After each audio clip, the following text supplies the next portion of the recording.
Bismillahirrahmanirrahim. Lupa itu biasa, manusiawi. Tidak ada masalah sama lupa itu.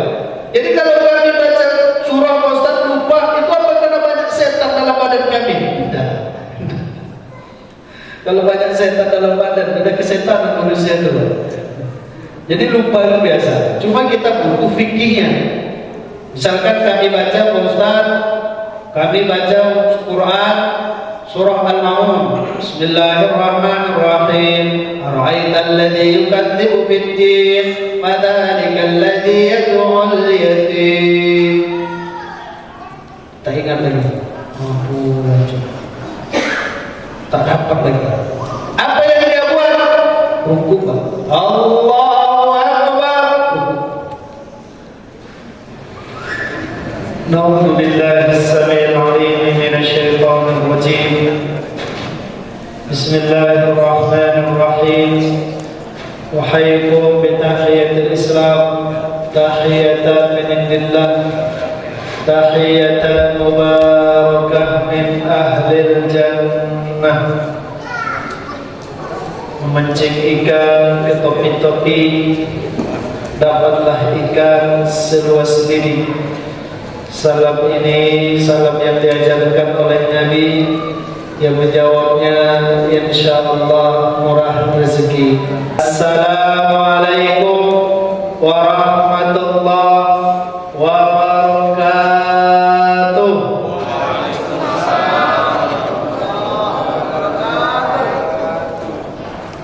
Alhamdulillah alladzi 'allama al-insana ma lam ya'lam wa huwa alladzi khaliqul 'alam wa khalaqa kulla shay'in bil qadar wa wa'ada lil muttaqin was-salihin wasy-syakirin war-raki'in al-jannah tajri min tahtiha al-anhar. Nashhadu an la ilaha illallah wa rabbul ghaffar wa nashhadu anna Muhammadan abduhu wa rasuluhu ahsanul bashar. Allahumma salli wa sallim wa barik ala habibina wa maulana Muhammad sallallahu alaihi wasallam alladzi la yantiqu 'anil hawa in huwa illa wahyu yuha.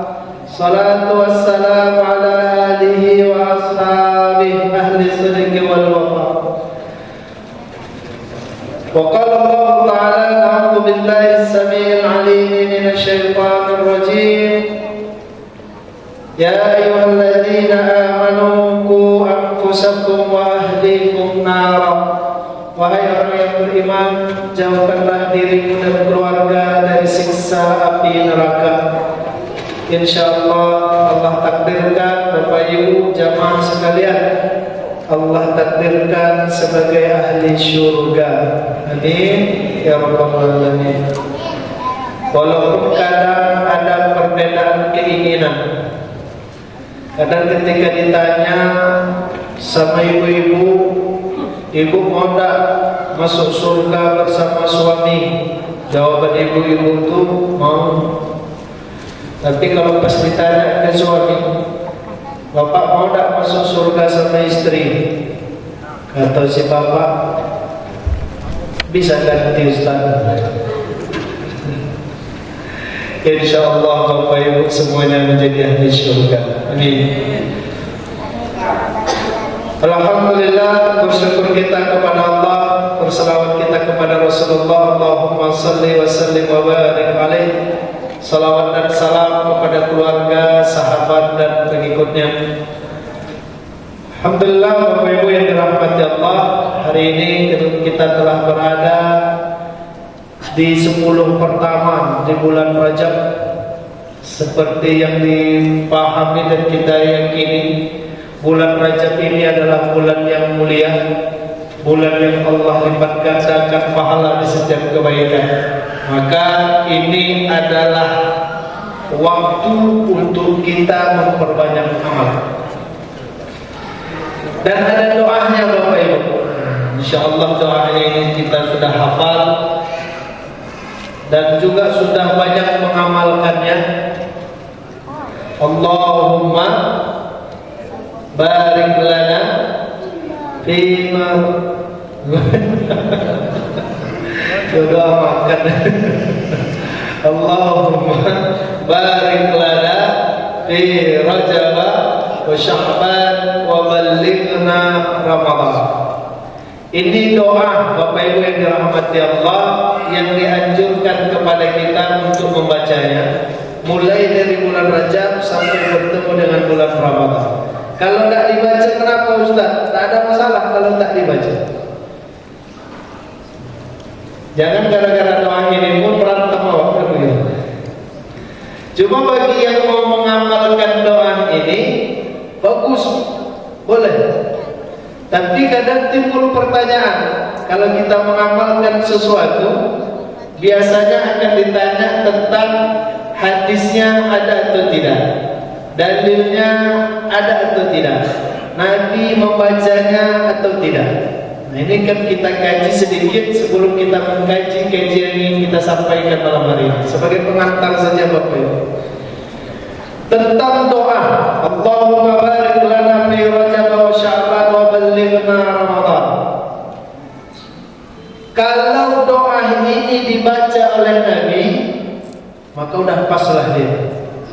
Seandainya doa ini tidak dibaca oleh Nabi, maka tetap tidak masalah, tidak dosa, tidak menjadi hal yang buruk untuk kita juga membaca doa ini.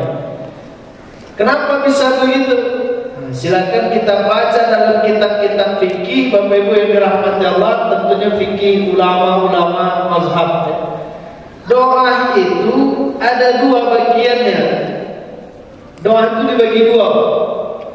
Yang pertama ada disebut doa maksur.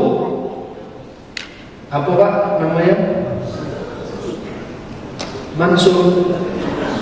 Maksur. Maksur. Maka ada yang dikenal dengan maksurah. Maksur. Yang kedua, ada doa itu disebut dengan ghairu maksur.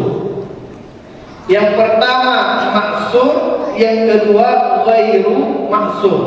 Ini pembagian doa. Siapa yang membaginya Ustaz? Ulama kita. Para ulama-ulama kita sabiqun al-awwalun, ulama mazhab, tabi'in, minat tullabi ulama, dari para murid-murid ulama kita, itu telah membagi doa ini terbagi dua golongan, dua nama. Yang pertama maksur, yang kedua ghairu maksur. Oke, kita bahas yang pertama Bapak Ibu yang dirahmati Allah, doa maksur. Doa itu dikatakan maksur jika doa itu terdapat dalam Al-Quran, terdapat dalam hadis, maka doa itu disebut doa maksur. Kalau Bapak Ibu jumpa ada buku kecil, di situ ditulis al-maksurat, maka semua zikir, semua doa yang ada dalam kitab buku kecil tadi itu berdasar dan bersumber dari Quran dan hadis.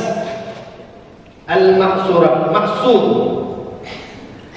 Apa contohnya? Banyak Pak. Doa-doa kita banyak yang kita ambil dari Al-Quran, banyak kita ambil dari hadis, itu banyak.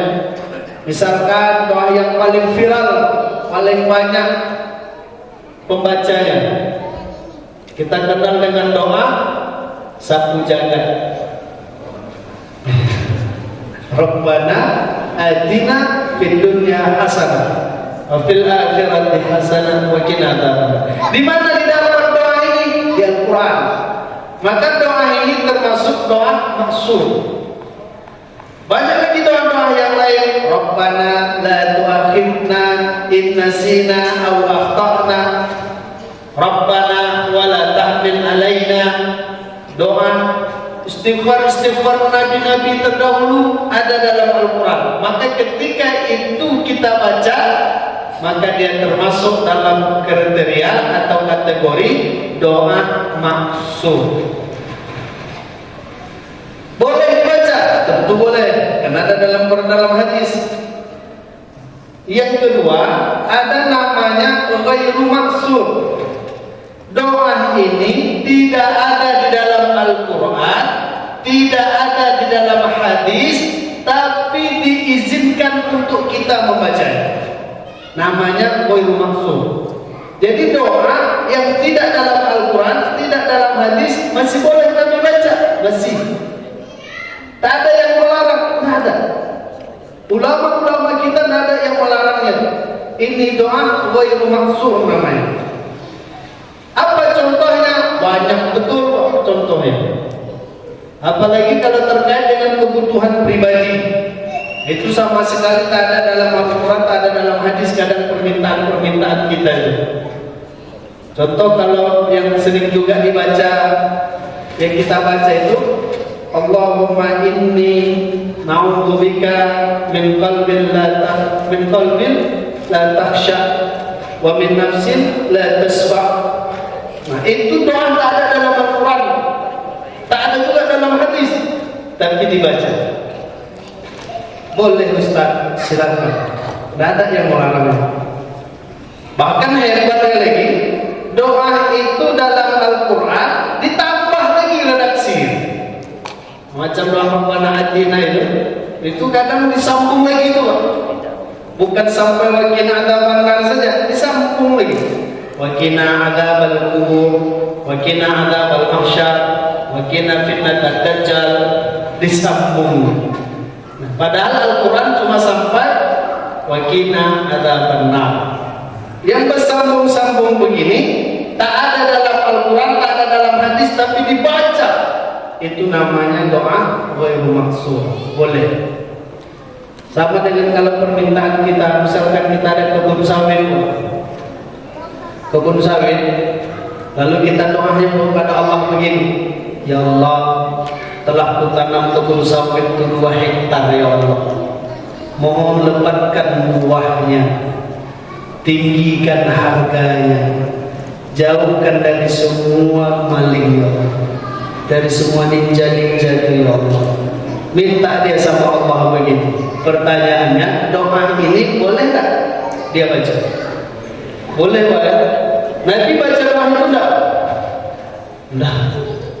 Kenapa Nabi tidak baca doa itu? Nabi tak ada sawit. Jadi ada orang yang usahanya kebun, tani, itu doanya. Nanti ada yang transportasi, beda lagi doanya. Yang bidan, yang dokter, yang karyawan, beda lagi doanya. Dan kadang doa itu tak dibaca oleh Nabi. Jadi kalau doa ini mau dibaca atau tak dibaca oleh Nabi, dia boleh kita baca. Kalau dibaca berarti doa itu maksud. Kalau tak dibaca oleh Nabi berarti doa itu ghairu maksud. Keduanya boleh untuk kita panjatkan dan minta kepada Allah. Yang tak boleh itu yang mana? Yang tak boleh itu doa, betul.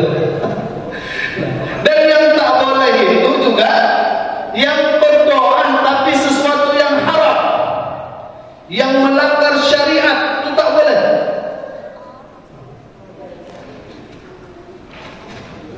Contohnya apa?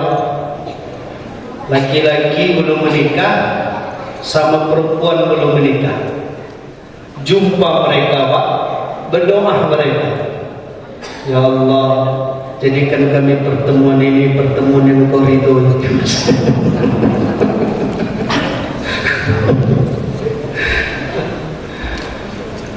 Atau bahkan dia ada masalah dengan orang lain, lalu dia minta kepada Allah, ya Allah, sesungguhnya Engkau mengetahui betapa sakit hatiku ini dengan si Polan ya Allah.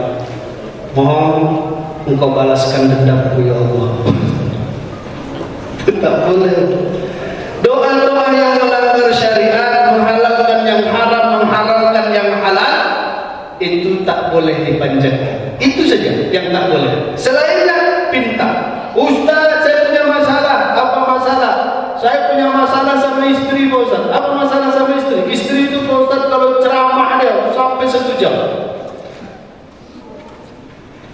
kasih saya doa supaya saya bisa membuat istri itu tak ceramah lagi. Pertanyaannya nanti ada nggak kasih doa-doa begitu? Tapi kita boleh memintanya kepada Allah. Nah itulah dia dengan disebut ghairu maksud. Jadi Allahumma barik lana fi Rajab wa Sya'ban wa ballighna Ramadan, udah duduk masalahnya. Yang mau mengamalkan silakan. Dia termasuk kategori doa ghairu maksud dan tidak bertentangan sama syariat sama sekali. Yang tak mau mengamalkan silakan. Tapi harus ada harap dan minta supaya bertemu dengan bulan Ramadan. Karena Rasulullah itu meminta bertemu dengan Ramadan 6 bulan sebelum Ramadan. Nah, kita 2 bulan sebelum Ramadan minta bertemu dengan Ramadan. Tapi kalau bahasa Arab ini kadang jadi permasalahan memang. Jadi biar tak jadi masalah ya, boleh juga ditranslatekan dia ke Indonesia. Allahumma barik lana fi Rajab wa Sya'ban wa ballighna Ramadan. Tak boleh. Nabi tak pernah baca doa itu. Terus kita bilang ini doa ghairu maksud, boleh dibaca? Tak boleh. Tetap kekeh dia mengatakan tak boleh. Tak boleh. Nah kalau gitu biar dia tak marah lagi, ganti dia bahasa Indonesia. Ya Allah, berkahi kami di bulan Rajab, berkahi kami di bulan Sya'ban, jumpakan kami dengan bulan Ramadan. Seperti dia tidak akan bereaksi. Kadang ada yang begitu pemahamannya. Kalau bahasa Arab, selalu dipermasalahkan. Tapi kalau bahasa Indonesia aman. Atau dibalik, kalau bahasa Indonesia selalu dipermasalahkan. Tapi kalau ditranslate ke bahasa Arab, boleh. Contohnya apa? Ulang tahun. Kita ucapkan selamat ulang tahun. Marah. Tidak boleh. Tidak ada ulang tahun. Oke, ganti bahasanya.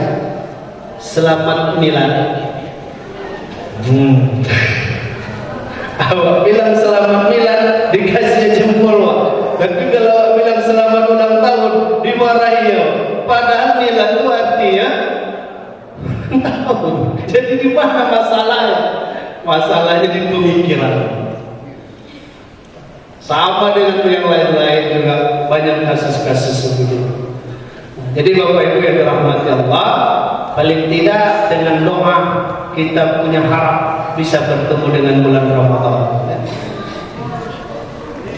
Kalau nanti ada juga tentang tak mau dia bahasa Arab, dia tak setuju juga, bahasa Indonesia tak setuju juga, bahasa Inggris Pak. Ubah dia ke bahasa Inggris. Baik Bapak Ibu yang dirahmati Allah, kaji kita pada malam hari ini kita ingin mengajak mengetahui posisi kita, posisi kita dalam beramal, posisi kita dalam beribadah. Kalau kita tanya posisi kita ini dalam beribadah, jika dibandingkan para al-anbiya, dibandingkan para sahabat, dibandingkan para ulama, dibandingkan para fuqaha, terus para awam, kira-kira kalau inilah tingkatan-tingkatan yang ada, kita berada di posisi yang mana? Ulama, fuqaha, atau awam, atau nabi? Karena sekarang ada juga orang ngaku nabi, buka dia bengkel, tak laku bengkelnya, mengaku nabi dia selesai. Banyak orang datang. Sama dengan kasus juga, azan dia sesuai dengan waktu sholat, tidak ada yang datang.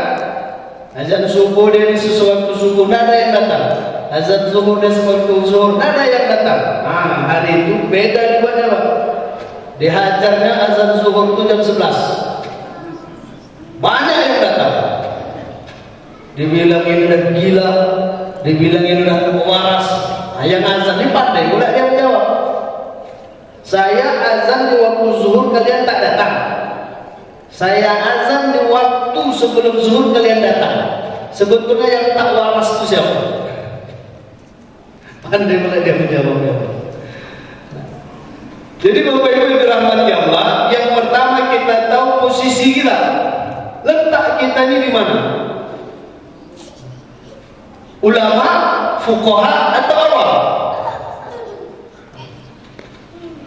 Di mana Pak? Awam. Awam. Atau ada ulama? Boleh juga sih kalau mau jadi ulama. Masih bisa Ustaz jadi ulama, bisa. Kalau mau jadi fuqaha bisa juga. Tapi kalau jadi nabi dah tak bisa. Kalau kita di posisi yang tidak fuqaha, tidak ulama, maka kita berada di posisi paling bawah. Lalu bagaimana cara kita beribadah? Bapak Ibu yang dirahmati Allah, pertama kita ingin memperkenalkan tentang Al-Quran, tentang hadis, tentang ulama. Karena dikhawatirkan ada pemikiran yang mencoba meninggalkan ulama, melompat langsung dia menjadi hadis atau bahkan menjadi Quran dia. Ketika kita tahu posisi kita, letak kita di mana, insya Allah ibadah kita adalah ibadah yang benar. Pertama kita kaji tentang Al-Quran. Bapak Ibu yang dirahmati Allah, apa dan bagaimana kedudukan Al-Quran? Insya Allah dah putus kaji kita dulu. Sudah selesai sama kita. Al-Quran itu adalah petunjuk. Al-Quran itu adalah bacaan. Kalau dia dibaca mendatangkan pahala. Al-Quran itu adalah solusi. Al-Quran itu adalah obat. Al-Quran itu adalah dalil. Selesai sampai kita. Dan tidak ada permasalahan dalam Al-Quran. Kalau ada yang mempermasalahkan di Al-Quran, berarti dia yang bermasalah, bukan Qurannya. Dan sekarang mulai ada pemikiran-pemikiran yang mempermasalahkan isi Al-Quran. Contohnya apa? Misalkan tentang awal-awal surah An-Nisa. Apa isinya Pak? Kalau bapak-bapak hafal isi. Fankihu ma taba lakum minan nisa masna wa thulatha wa ruba'. Nikahilah perempuan itu 2, 3, 4. Ada juga yang menggabungkannya 2, 3, 4. Berarti berapa tuh?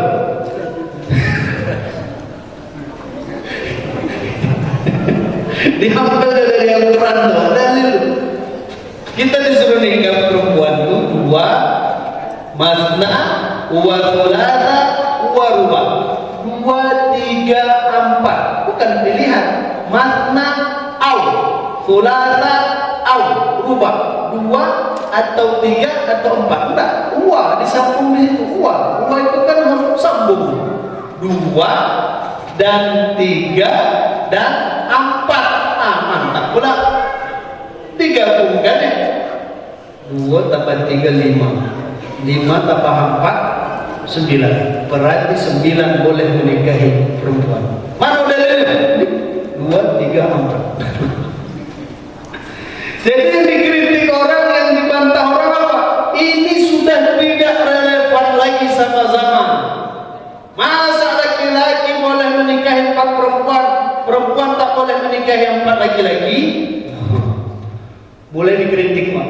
Tapi yang begitu itu kalau dia mempermasalahkan Al-Quran, sesungguhnya bukan Al-Quran yang bermasalah, tapi dia yang bermasalah. Apalagi yang dikritik tentang waris.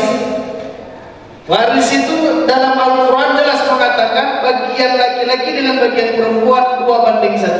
Dibantahnya. Dia katakan nih Al-Quran sudah tak relevan lagi.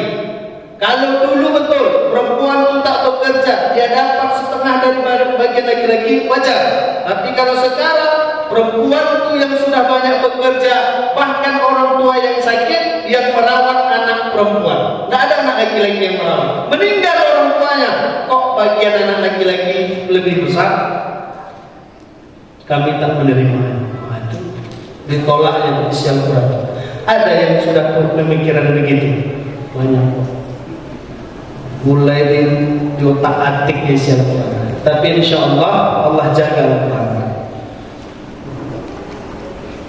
Jadi kalau kita beribadah, ada ayat Al-Qurannya, ada perintah dalam Al-Qurannya, berarti selesai. Cuma nanti kajian belum selesai. Nah yang kedua hadis. Apa kebutuhan dan bagaimana kedudukan hadis dalam kita beribadah? Hadis itu dia ada untuk menjelaskan Al-Quran. Menjelaskan Al-Quran itu fungsi, salah satu dari fungsi hadis, menjelaskan Al-Quran. Atau bahasa yang lainnya, di antara fungsi sunnah itu atau hadis itu menjelaskan Al-Quran. Kenapa? Karena banyak isi dalam Al-Quran yang hanya Allah sampaikan secara global, umum, tapi perlu dijelaskan. Banyak betul, dan insya Allah udah hafal kita contoh-contohnya. Allah suruh, ya ayyuhalladzina amanu kutiba alaikumusiyam, wahai orang yang beriman, berpuasalah, wajibkan kepada kalian puasa. Tapi Allah tak jelaskan bagaimana cara puasa. Nabi menjelaskan dan Nabi mengajarkan. Itu hadis. Jadi hadis itu menjelaskan Al-Quran. Jadi kalau ada orang tidak pakai hadis, dia hanya pakai Quran, seperti yang dulu pernah kita kaji, itu dia labelkan paham dia Islam murni. Islam murni. Kenapa? Karena hanya pakai Quran. Dan kalau dia berargumen, kadang mengherankan kita juga. Apa dia bilang? Yang terjamin keasliannya yang mana? Dia bilang yang tidak ada salah, Al-Quran pasti. Kenapa? Karena hadis itu dibukukan, dijilid, dikumpulkan jauh setelah Nabi wafat, tahun 200 Hijriah. Paling-paling tahun 100 Hijriah pada masa Imam Abu Hanifah. Jauh setelah Nabi wafat, baru hadis itu dikumpulkan. Kalau pada masa Imam Bukhari tahun 200 Hijriah, kalau pada masa Imam Abu Hanifah tahun 100 Hijriah. Jadi jauh setelah Nabi wafat, baru hadis itu dikumpulkan. Mungkin tak ada yang terselip, ada yang tersalah. Mungkin. Kalau mungkin ada yang tersalah, ngapain diikut katanya? Ikut aja yang sudah pasti tak ada salah Al-Quran. Ada orang yang punya pemahaman begitu. Namanya Islam murni, tanpa bahan pengawet, tanpa pemanis buatan. Islam murni.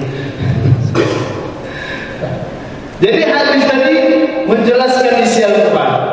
Kemudian hadis tadi sebagai petunjuk. Kemudian hadis itu sebagai dalil. Jadi Al-Quran dan hadis itu dalil. Cuma Bapak Ibu yang dirahmati Allah, ternyata pada masa ini, pada fase Al-Quran dan hadis, ada juga orang yang tak mau ikut hadis. Itu pada masa Nabi, pada masa hadis Rasulullah SAW, ada juga orang yang tak mau ikut hadis, dia tetap mau ikut Quran. Tetapi ketika Nabi masih hidup, mereka tidak bergelir, mereka tak berkembang. Kenapa? Karena kalau tak ikut Nabi, kafir. Tapi setelah Nabi wafat, mulailah timbul mereka. Jadi mereka mengatakan la hukmu illallah. Tak ada hukum kecuali hukum Allah. Kalau dengarnya betul. Tak ada hukum kecuali hukum Allah. Tak ada yang salah dari bahasa itu, tapi prakteknya dia salah. Sehingga dia menafikan Al-Quran. Kaum itu disebut dengan pemahaman Mu'tazilah. Insya Allah kisah-kisah itu telah sampai kepada kita. Ada Syiah, ada Mu'tazilah, ada Khawarij, dan lain sebagainya. Dan itu pemikiran orang yang menganggap agama ini hanya sebatas Al-Quran saja, menafikan tentang hadis Rasulullah SAW. Itu tak boleh. Kemudian Bapak Ibu dirahmati Allah, baru yang disebut dengan qaul ulama, fatwa atau pendapat atau ijtihad ulama. Apa fungsinya ulama? Apa gunanya ulama? Di mana kedudukan ulama? Insya Allah kalau ditanya, kita ini berhutang budi tidak sama para ulama kita? Berhutang budi kita. Kenapa berhutang budi? Jelas, kita tak akan bisa baca Al-Quran kalau tak diajarkan dulu kepada kita tentang cara membaca Al-Quran. Dikenalkan kepada kita, kalau sekarang ini Iqra, kalau dulu ada namanya Juz Amma, Alif Juz Amma, Alif dia ta, Alif di bawahi, Alif di depanku, Aiku. Itu produknya siapa? Ulama. Ada Abu Bakar membaca itu, Umar bin Khattab radhiyallahu anhu membaca itu, tapi kita membacanya itu produk ulama. Berutang budi kita sama ulama. Sampai ada bahasa begini, laula rabbi ma'alimtu atau ma'araftu rabbi. Kalaulah tidak tentang panutan dan tuntunan para ulama, taklah mengerti kita tentang bagaimana menyembah Allah. Al-Quran ada, hadis ada, tapi kita tidak bisa mencapai Quran, tak bisa mencapai hadis disampaikan kepada kita oleh para ulama. Al-Quran dan hadis ini dibawa oleh para ulama, diajarkan kepada kita. Maka ulama itu dia sebagai penjelas, sebagai penjaga Quran dan hadis. Kalau tadi hadis sebagai penjelas Al-Quran, menjelaskan isi Al-Quran, kalau ulama menjelaskan dari Al-Quran dan hadis. Oh, bukankah hadis itu sudah selesai semua Pak Ustaz? Nah, banyak yang belum selesai Pak. Banyak yang tersirat dalam hadis itu, banyak yang tersembunyi dalam hadis itu, belum selesai. Oh, tapi hadis itu menjelaskan Al-Quran, harusnya menjelaskan Al-Quran selesai semua. Tidak, Nabi kita usianya terbatas. Permasalahannya pada masa itu pun tak sebanyak-banyak kita. Sekarang masalah kita semakin berkembang dan perlu ada sumbernya dari Quran dan hadis yang tak terbunyi secara teks, tapi bisa dilihat oleh ulama kita. Jadi ulama tadi fungsinya dan tugasnya apa? Menjelaskan Al-Quran dan hadis. Jadi kalau ada kita tidak mengikuti ulama, berarti kita tak paham Quran, tak paham hadis. Kalau mau paham Quran dan paham hadis, ikut ulama. Kalau tak ikut ulama, tak paham Quran, tak paham hadis, itu udah selesai kaji. Kita mau memahami Al-Quran sendiri, tidak bisa. Kita mau memahami hadis sendiri, tidak bisa. Kita butuh ulama. Maka bagi kita tak paham isi Quran, tak paham isi hadis, kalau sudah ada ulama yang mengatakan selesai. Misalkan contoh begini, Pak, tadi saya tengok Bapak berdoa, habis tampung tangan, balik begini. Oh, kok begitu Pak? Jawaban Bapak tadi sederhana saja. Saya lihat guru ngaji saya atau ustadz saya berdoa begitu. Atau bahasanya, kami pernah berdoa sama guru ngaji kami, dan kami lihat tangan guru ngaji itu membalik, maka kami ikut balik. Itu dah dalil. Itu dah dalil. Untuk orang yang dia tidak bisa mengkaji Quran, yang tidak bisa mengkaji hadis, dia bisa bersama ulama, dan itu sudah dalil ternyata. Jadi tidak dituntut kita ini harus tahu hadisnya sahih atau tidak, benar atau tidak, ayat Al-Qur'annya surah berapa, ayat berapa, apa asbab nuzulnya, tidak. Kalau dituntut kita semua begitu, jadi ulama Pertamina semua gitu. Awak bekerja siang dan malam di kantor, mengkaji hadis tidak, mengkaji Quran tidak. Terus awak suruh anak kita, nah nanti kalau udah maghrib kunci pintu tuh, jendela dikunci ya nak. Kata si anak apa? Ada hadisnya ya. Pening melayani. Kenapa? Karena bukan profesi ayahnya. Seandainya ayahnya seorang ulama hadis, dibilang begini, nah nanti kalau ada maghrib kunci pintu, kunci jendela ya nak. Ditanya sama anak nih, ada hadisnya ya? Wah, selesai sama ayahnya. Kau buka Fathul Bari, kau buka Sahih Imam Bukhari, di situ ada disampaikan kalau sudah maghrib, idza gharibas syams, kalau sudah terbenam matahari itu tutup pintu, tutup jendela. Selesai. Kenapa? Ayahnya ulama hadis. Tapi kalau ditanya sama awak, pagi petang di kantor, berhadapan dengan komputer, di lapangan mengecek segala macam, pulang-pulang ditanya sama anak, hadis yang semalam itu sahih ya? Bening malah ya. Seharusnya ucapan pertanyaan itu sama guru sama ulama-ulama yang selesai itu. Jadi Bapak Ibu yang dirahmati Allah, kalau kita ingin tahu benar ibadah kita nih, Pak, ibadah kita nih itu betul sesuai dengan Quran, sesuai dengan hadis, tak ada jalannya kecuali ikut ulama. Kenapa? Karena ulama itu yang ngerti, Pak. Ulama itu yang paham. Nanti ada kasusnya begini, Pak Ustaz, sekarang kan sudah ada tafsir, sudah ada hadis-hadis bahasa Indonesia, udah bisa lah kami pahami.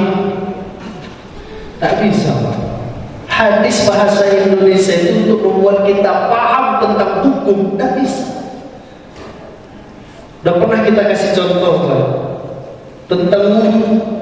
Bapak Ibu boleh cek perintah wudu di Al-Quran surah Al-Maidah. Allah perintahkan kepada kita, kalau kita lihat terjemahannya itu, Pak, basuh tangan sampai siku. Basuh tangan sampai siku. Sehingga ada orang yang mempraktekkan kalau wudu itu tangan sampai siku nih dah, udah selesai. Kenapa? Dia baca bahasa Indonesia ya, basuh tangan sampai siku. Padahal kita buka bahasa tafsir Arabnya, Pak. Bi laisa bima'nal bi, fa innahu bima'nal ma'. Bi di dalam ayat itu ila waqsilu aydikum ila al-marafiq, ila laisa bima'nal bi walakinna bima'nal ma'. Ila dalam ayat ini tidak diartikan sampai, tapi diartikan beserta. Berarti bahasanya harus basuh tangan beserta siku, tubuhnya, bukan sampai belok, tapi lewat belok. Itu cara wudu. Sama juga dengan kasus orang yang berdebatkan orang yang meninggal membaca doa. Ada orang yang tak mau, tak ada masalah memang. Tapi ketika dia mempermasalahkan orang yang membaca doa untuk orang yang sudah meninggal, harusnya dia tutup dulu perkaranya. Kalau dia tak mengamalkan, tak ada masalah. Tapi kalau dia menyalahkan orang yang mengamalkan, itu dia harus kaji memang. Dia sampaikan begini, tak sampai doa-doa kami untuk orang yang sudah meninggal. Engkau inilah anaknya yang sampai. Kami ini tak sampai. Dia bilang begitu. Kenapa? Karena kalau meninggal anak Adam terputus semua amal kecuali 3. Di antaranya adalah anak yang soleh yang mendoakannya. Pertanyaannya, anak yang soleh itu anak kandung, anak angkat, anak tiri, anak umum, anak didik. Anak mana tuh? Tak dapat kita jawabannya di terjemahan bahasa Indonesia-nya, Pak. Kenapa? Cuma ditulis anak yang soleh yang mendoakannya. Nanya kita, ini anak soleh, anak siapa? Anaknya Pak Soleh, anak yang namanya Soleh. Kalau anak yang nama Soleh ada, tuh cari sama Soleh ya. Anak angkat, anak pungut, anak didik, atau anak sambung atau apa? Tak dapat. Tapi kalau kita kembali ke Al-Quran, ke Arabnya, selesai. Anak yang dimaksud anak apa? Anak siapapun. Mau anak didik, mau anak angkat, mau anak pungut, anak sambung, anak tiri, anak dapat. Dapat di tengah jalan anak itu diambil, dididiknya. Kalau dia soleh, berdoa dia sampai. Nah, itu teks bahasa Arabnya selesai. Jadi Bapak Ibu yang dirahmati Allah, ketika kita sudah memahami, oh ternyata kita tak akan bisa menjadi apa-apa tanpa ulama.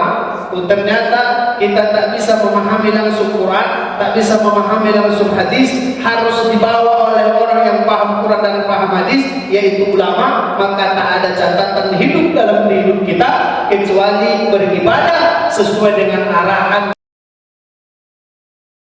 dan sesuai dengan apa yang disampaikan ulama, karena mereka yang paham Quran dan hadis. Nanti timbul kasus berikutnya, Pak. Kalau saya tanya Bapak Ibu yang dirahmati Allah, ada perintah dalam hadis tapi ada larangan oleh ulama. Hadis menyuruh, ulama melarang. Bapak Ibu ikut mana? Hadis nyuruh, ulama melarang. Itu kasusnya ada tuh.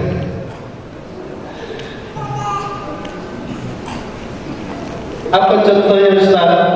Banyak. Satu contoh misalkan hadis menyuruh, ulama melarang. Insya Allah paham kita tentang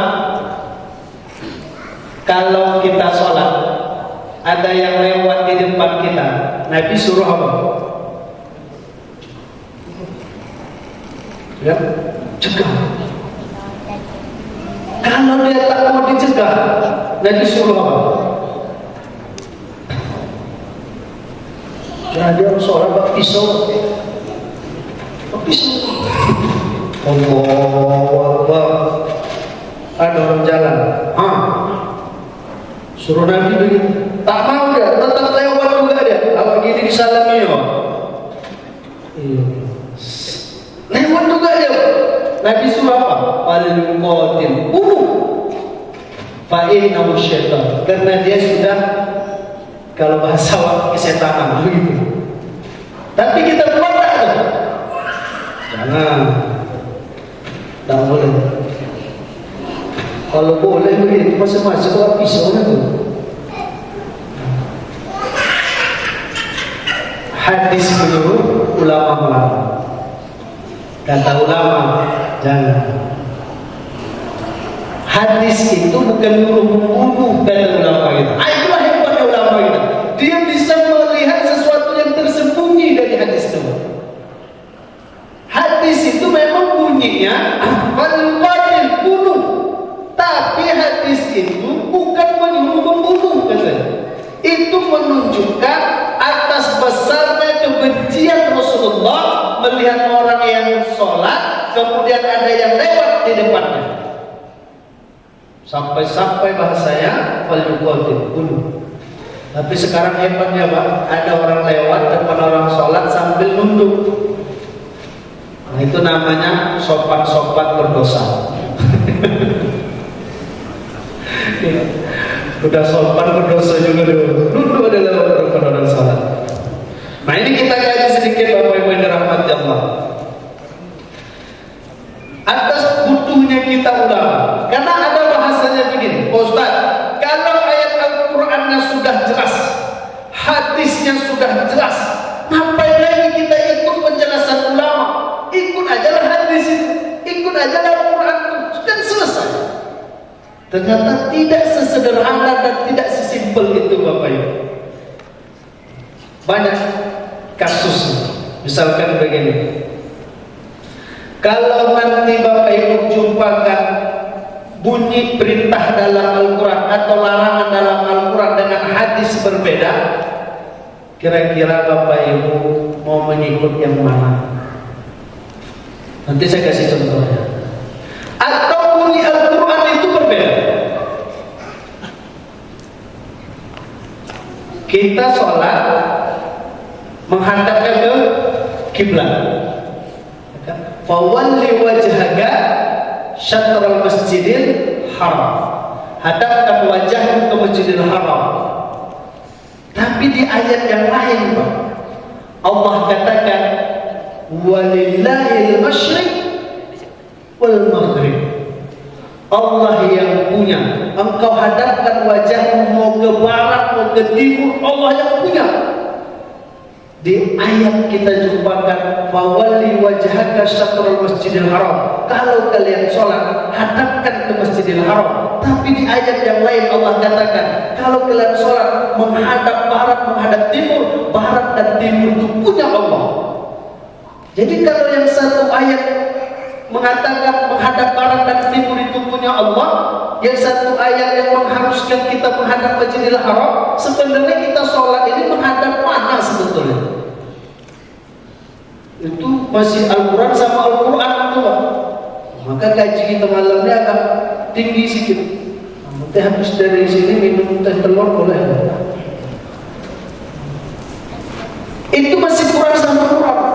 Satu Al-Quran dulu menghadap kiblat, satu lagi mengatakan, ayat yang lain mengatakan mau arah barat kalian sholat, mau arah timur kalian sholat, barat dan timur itu semuanya milik Allah.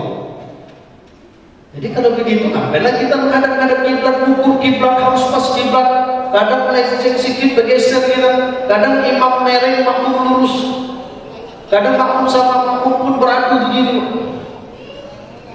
Yang satu makmum berkeyakinan lurus mengikuti pertama, datang yang lain, ini kiblat dah bergeser, miring, begini, pas sujud berat kepada Allah. Hebatnya lagi imam miring, makmum lurus. Kalau imam itu miring, harusnya disuruh makmum miring semua. Masa imam miring awal lurus menghadap kiblatnya? Tapi ayat itu, Pak, mau barat kalian, mau timur kalian sholat sah. Tapi yang lain mengatakan menghadap kiblat. Gimana cara mendudukkan ayat ini? Nggak ngerti kita. Alhamdulillah, ulama kita ngerti, Pak. Ayat. Mengapa kita butuh ulama? Apa kata ulama kita? Ayat walillahil masyriq wal maghrib hadal musafirin walladzina la ya'rif wa la yadri ittijahul qiblah. Ayat ini walillahil masyriq wal maghrib itu untuk orang yang musafir atau untuk orang yang tidak tahu kiblat mana, maka ayat ini untuk mereka. Bagi orang yang tahu kiblat mana, tidak dalam keadaan musafir, ayat untuk mereka adalah fawalli wajhaka syatral masjidil haram. Hadapkan ke Masjidil Haram. Jangan dibalik. Untuk musafir, fawalli wajhaka syatral masjidil haram. Maka kalau dia naik bus, Pak, saya mau sholat duha, hadapkan dulu ke kiblat. Kata sopir, itu curang. Dah bawa, kalau meninggal kita syahid kita.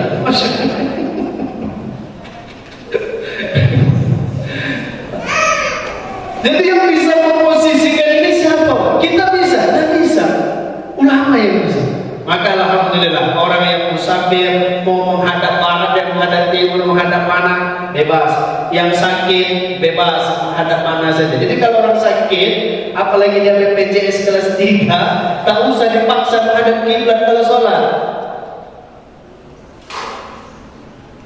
Kek, mau sholat? Iya, bentar kek. Kata kakek ini, aduh, tahan kek. Ini jihad. Dihadapkan ke kiblat. Salah. Ayat itu untuk orang sakit, ini ayatnya. sakit itu mau menghadap mana saja bebas, tak usah dia dibebankan lagi harus menghadap kiblat, apalagi pakai infus, tak usah.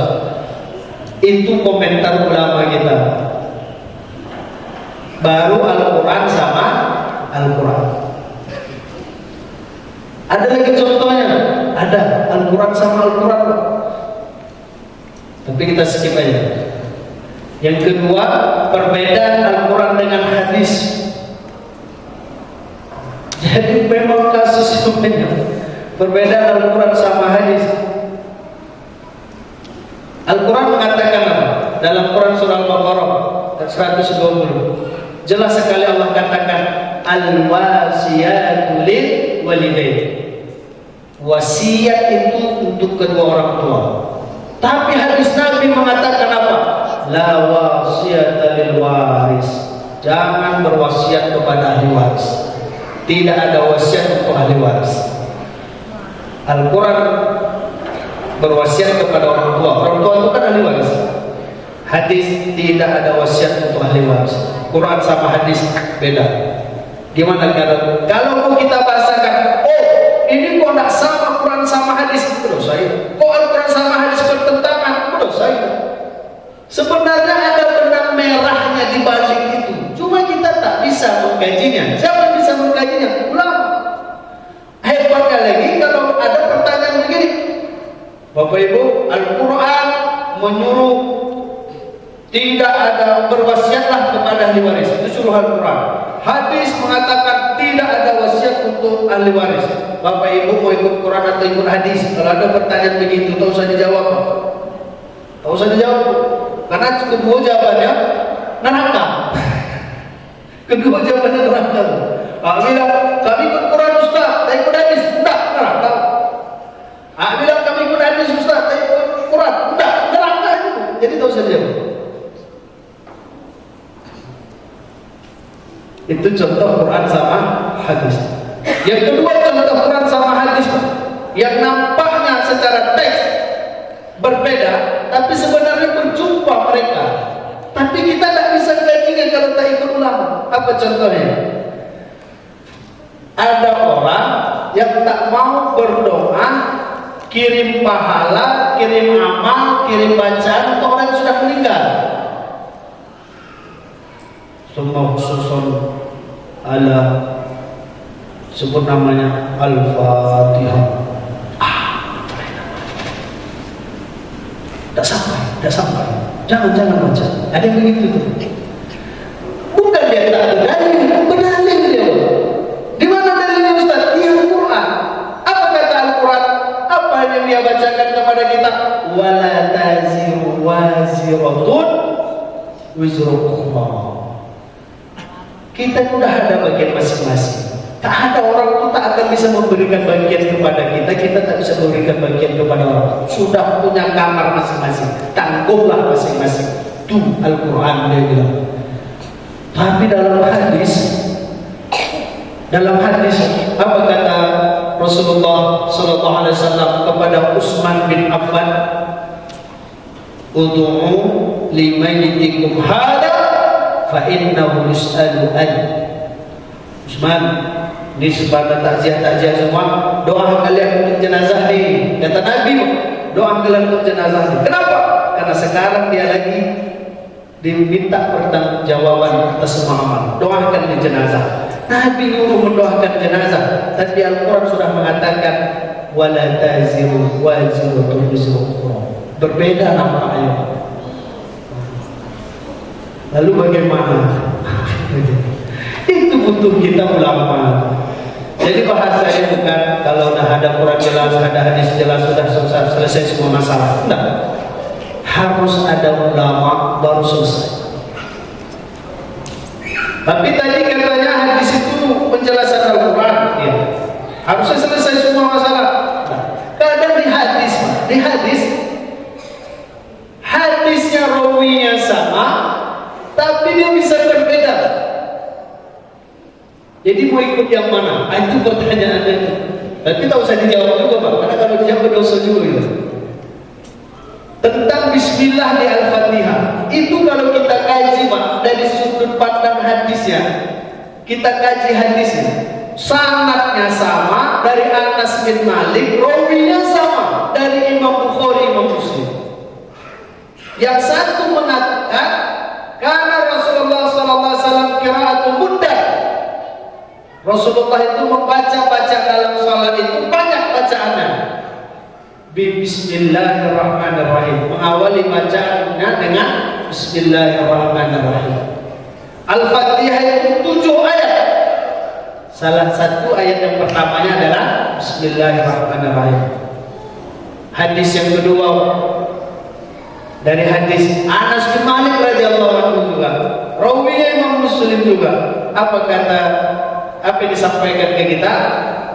Shallaitu Anas bin Malik, shallaitu khalfal Abu Bakar wa Umar wa Utsman wa kanu yaftamuna shalah bilhamdulillahi rabbil alamin. Aku salat di belakang Abu Bakar, aku salat di belakang Umar, aku salat di belakang Utsman, aku salat di belakang Ali, dan mereka semua memulai salat dengan alhamdulillahi rabbil alamin. Coba mau pilih yang mana?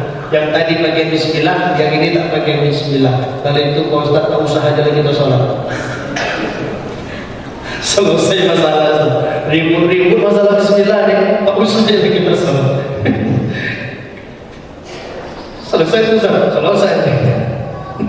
selesai untuk dipermasalahkan. Itu baru hadis sama hadis. Ini memang tak bisa lepas kita sama ulama ini. Ada juga tentang sholat sunnah sebelum maghrib. Dua hadis yang berbeda.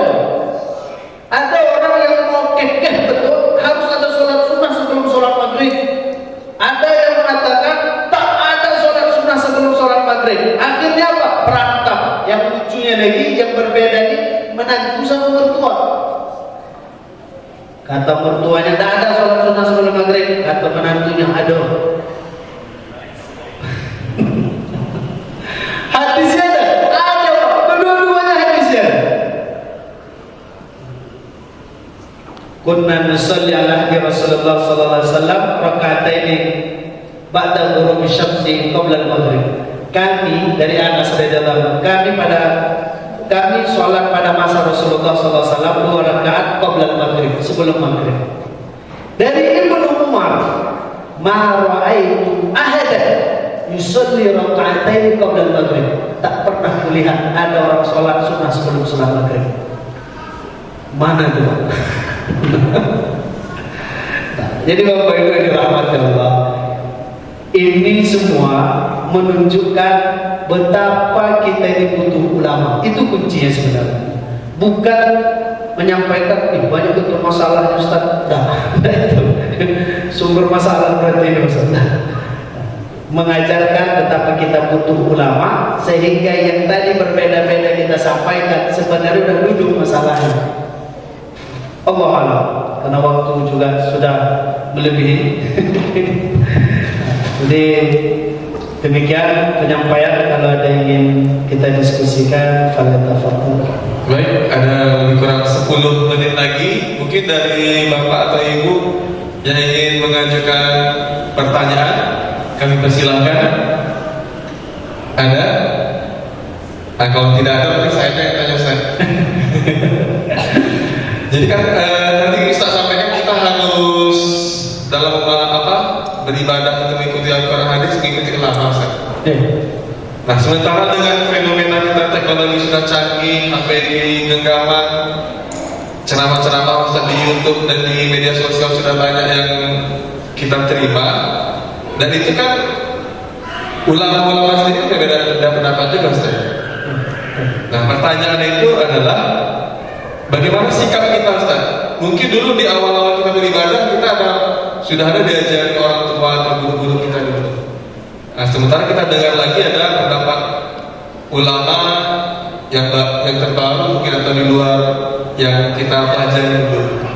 Ini sikap kita, apakah kita tetap dengan mungkin dulu kita pelajari atau kita menyesuaikan? Ini gimana Ustaz? Jadi memang ada sekarang ini akidah Yutubiyah, mazhabnya Gogeliyah, adabnya atau akhlaknya Facebookiah. Itu ada tuh. Jadi hebatnya lagi, kami pernah berdebat bukan debat berantem, debat tanya jawab begitu. Terakhir pertanyaan saya, Pak, dari mana Bapak dapat tuh? Dari guru saya. Di mana Bapak? Dari guru saya. Siapa guru Bapak? Agim. Agim di Bandung Pak, Bapak di Singkong. Iya. Di mana Bapak mengaji? YouTube. Jadi dia mengaji YouTube tuh Pak, merasa diri sudah jadi muridnya tuh gurunya. Itu dari segi ilmiah, dah ilmiah sama sekali, Jadi memang ada yang menjadikan itu jadi referensi. Maka sekarang ini kalau apapun masalah, dia tinggal tulis di Google aja, selesai. Kekah dengan kambing berjenis kelamin betina, boleh keluar, selesai. Nanti dipertanggungjawabkan, kan semuanya kan dipertanggungjawabkan. Pakai kambing apa dulu kamu kekahkan anakmu? Kambing betina ya Allah. Di mana kau dapat? Google. Ditanya ke Google sudah tak ada dari kiamat. Maka kata Imam Malik apa? Innamal ilmu bitalaqi. Mengaji. Lalu kasusnya, dengan kecanggihan zaman dan keterbukaan informasi sekarang ini, semua kita bisa akses. Bahkan ustaz dari manapun bisa kita dapat. Ceramahnya bahasa Arab, tak tahu kita artinya, tinggal kita masukkan saja ke translate, selesai keluar tuh masalahnya. Udah, semua sudah bisa diakses ustaz. Dan kadang yang kami jumpa itu berbeda dengan apa yang diajarkan ke kami dahulu. Haruskah kami berpindah atau kami tetap dengan yang diajarkan ke kami dahulu? Kalau yang diajarkan dulu benar, yang kita terima baru itu juga benar, ngapain ditinggalkan yang lama kalau itu benar? Dan kenapa kita harus ikut yang baru kalau yang lama itu juga betul? Bagusnya gimana Ustaz? Bagusnya kalau yang lama itu benar, yang baru itu benar, adopsi saja, nanti disesuaikan. Artinya disesuaikan apa? Misalkan kami Pak Ustaz diajarkan kalau baca Quran itu dulu sama guru ngaji dicium.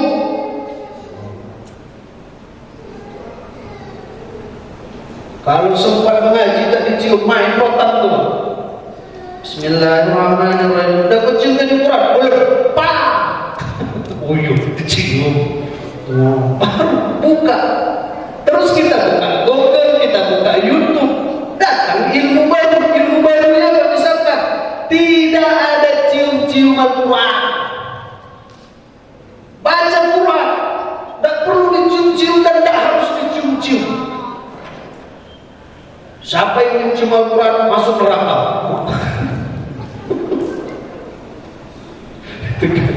Karena dapat begitu, akhirnya galau. Kalau ini kan agak beda saja.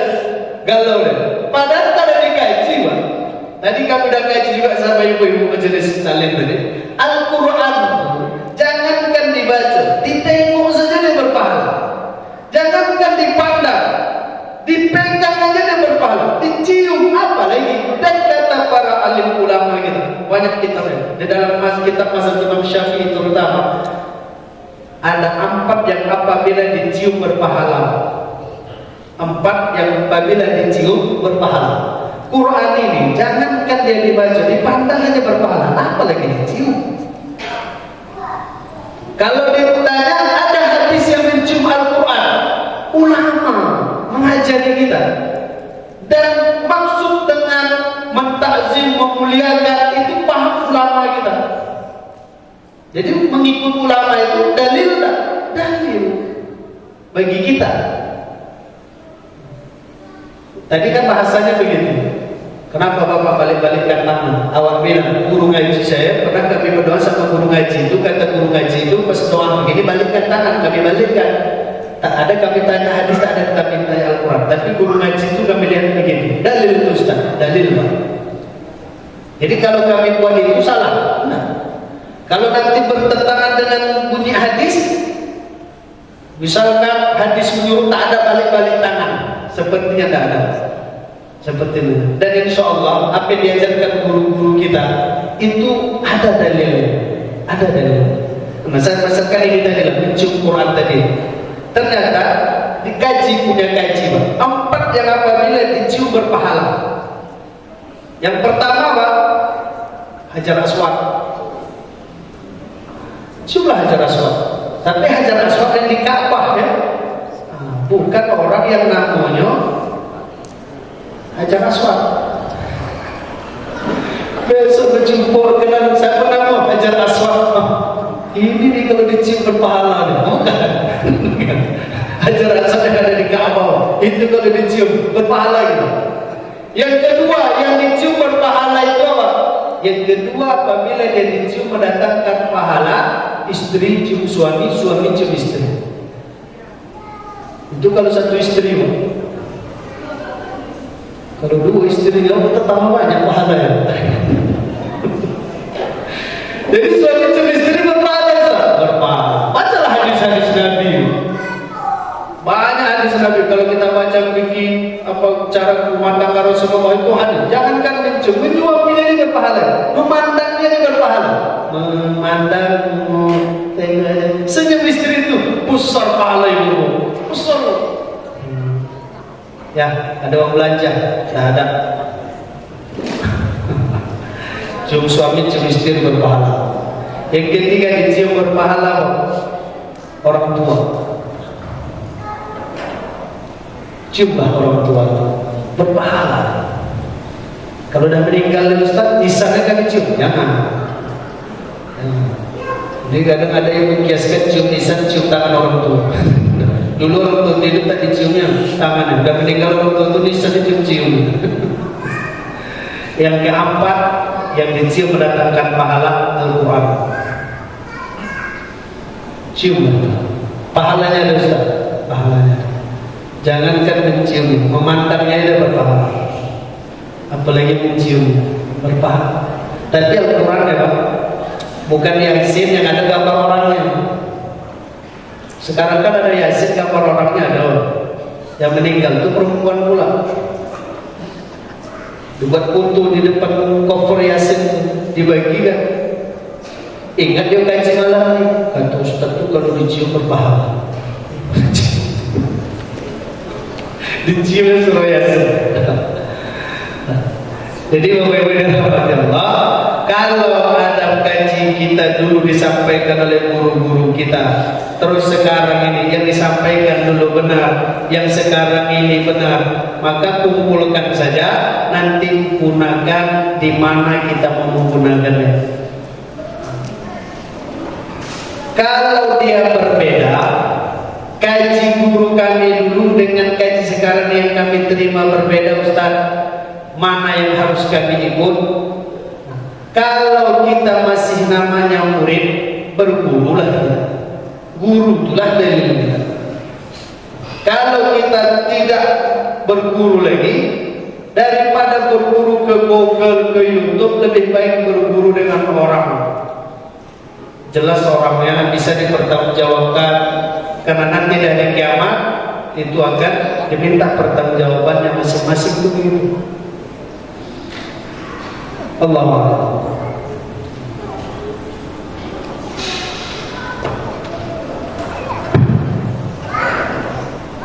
Selesai? Alhamdulillah. Pak, selesai. Boleh. Kalian mesti bilang boleh. Ya Pak, silakan. Satu lagi Pak ya.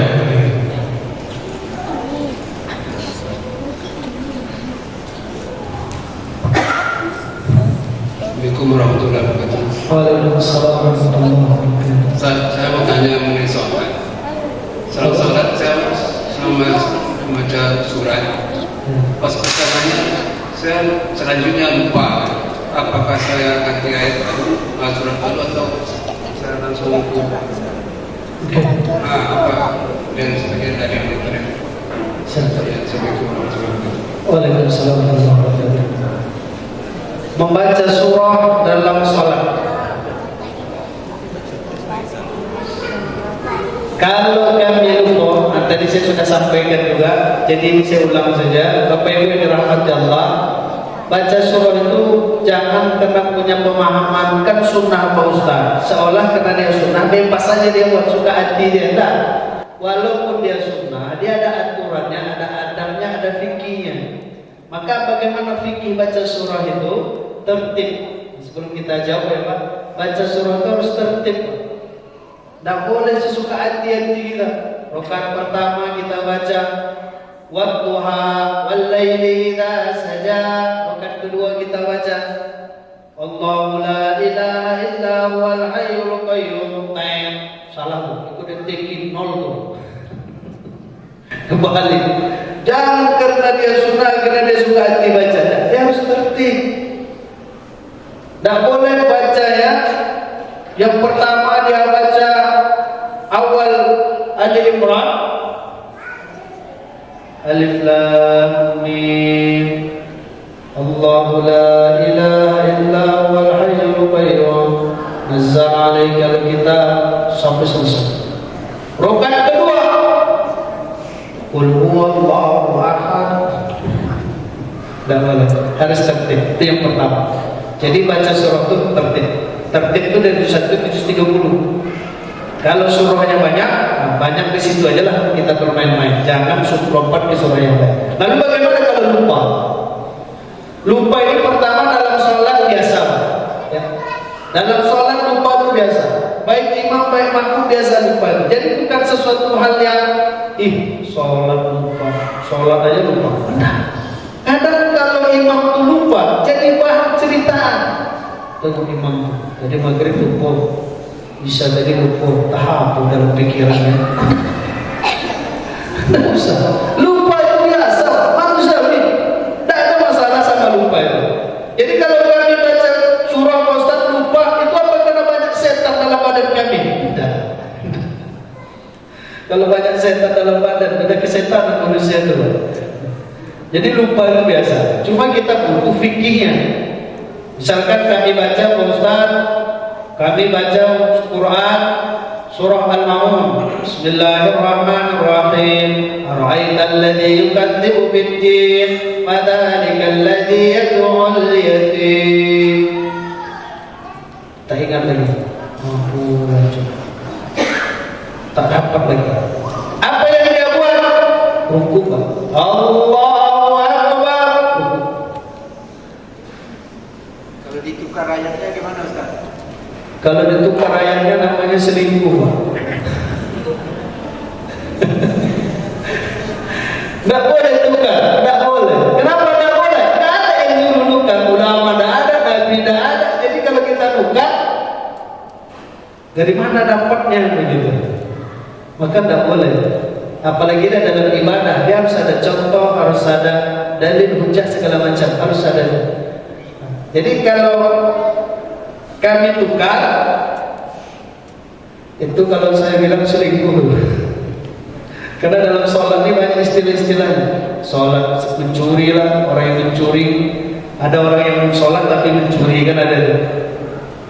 Nah, jadi kalau lupa, rukukan saja. Nanti rakaat kedua kalau ingat, ulang lagi. Tapi kalau tak ingat, ambil surah yang lain, boleh. Karena udah rakaat yang berbeda. Walaupun baru satu ayat Ustaz, walaupun baru satu ayat. Imam, tapi bukan imam di sini, imam sini aman soalnya. Kita berada di satu masjid, imam itu membaca setelah Al-Fatihah, waladdallin, amin. Membaca surah Bismillahirrahmanirrahim, Nun. Tak ingat dia lagi. Surah Al-Qalaq itu kan. Nun. Makmum pun tak ada yang hafal. diulang lagi sama imam. Dia masih berusaha nih supaya apa? Bismillahirrahmanirrahim. Nun. Untung tak ada ibu Indun di belakang. Kalau ada ibu Indun di belakang, yuk. Baru satu ayat yang dibaca imam itu, Nun. Tak dapat. Apa yang dilakukan imam? Ruku. Allahu Akbar. Kata makmum apa? Mantap. Cepat selesai sholat itu nih. Tak boleh imam cari tadi. Nun. Tak dapat lagi. Akhirnya dia baca Bismillahirrahmanirrahim. Qul huwallahu ahad. Tak boleh. Selingkuh itu. Kenapa tidak? Kenapa tak boleh? Karena itu tak ada yang nyuruh, tak ada yang mencontohkan, tak ada yang membuat. Kita yang membuat. Disitulah masalah. Yang ada disuruh dalam kitab-kitab fikih itu apa? Ruku. Nah, itu ada dalam kitab-kitab fikih. Lupa ruku, itu disuruh. Maka kita ikut yang itu. Karena ada yang nyuruh, ada yang contohkan. Maka kita ikut, kita ruku. Di sholat kita diterima atau tidak? Kalau diterima atau tidaknya, insya Allah diterima. Insya Allah diterima. Masalahnya ada imam kita membaca 3 kali, ada dijawab sama makmumnya. Dirubahnya ayatnya. Kalau sholat, karena surah itu bukan rukun, bukan wajib ya. Jadi kalau dia begitu, insya Allah sholatnya sah. Tapi kalau ditanya berapa pahalanya Ustaz, Allah, kalau berapa pahalanya, tapi insya Allah sah. Cuma kalau sudah paham dia, hendaknya disampaikan kepada dia. Karena makmum ini pun tak semua hafal surah yang dibaca imam. Kadang ada juga makmum yang pandai-pandai menyambung, badan lari. Sampai wati wa zaitun wa turi sinin, sampai dibaca illal ladzina amanu, bingung imam ini. Wa amilu sholihati wa tawassaw bil haqq. Yang makmum tuh nyambung. Illal ladzina amanu wa amilus sholihat, baca imam tuh illal ladzina amanu wa amilus sholihati wa tawassaw. Itu kadang makmum mau dua yang benar-benar. Inna a'tainakal kautsar fasholli li rabbika wanhar. Inna lupa imam ni aku boleh ingat. Inna tak ingat. Datang makmum di belakang. Inna lillahi wa inna ilaihi raji'un. Kadang makmum dia ada pula yang kreatif. Allah Allah. Jadi kalau lupa, rukukkan saja. Tidak usah ambil surah yang lain. Tidak usah. Kenapa tidak usah? Tidak ada yang nyuruh, tidak ada yang contoh. Kita kalau dirukukkan, ada yang nyuruh, ada yang contoh. Nanti kita ikut itu. InsyaAllah salat kita diterima Allah Subhanahu wa ta'ala. Amin. Allah. Cukup Ustaz? Cukup Doa. Bismillah. Bapak Ibu yang dirahmati Allah, demikian kajian kita pada malam hari ini. InsyaAllah kalau tadi ditanyakan ada perbedaan-perbedaan Ustaz, ulama ini kan berbeda-beda juga dia. InsyaAllah besok subuh kita kaji apa yang menyebabkan ulama kita ini berbeda pendapat. Al-Qurannya satu, Nabi-nya satu, tapi pendapatnya kok banyak gitu. Nah, InsyaAllah besok kita kaji. Kita tutup majelis ilmu ini dengan berdoa. Sebelum berdoa, mari sama-sama kita beristighfar, meminta ampun dan memohon kebaikan, keberkahan dan kemuliaan serta keselamatan. Astaghfirullahaladzim. Alladzi la ilaha illa huwal hayyul qayyum wa natubu ilaihi. Astaghfirullahaladzim. Mohon maaf. Wassalamualaikum warahmatullahi wabarakatuh.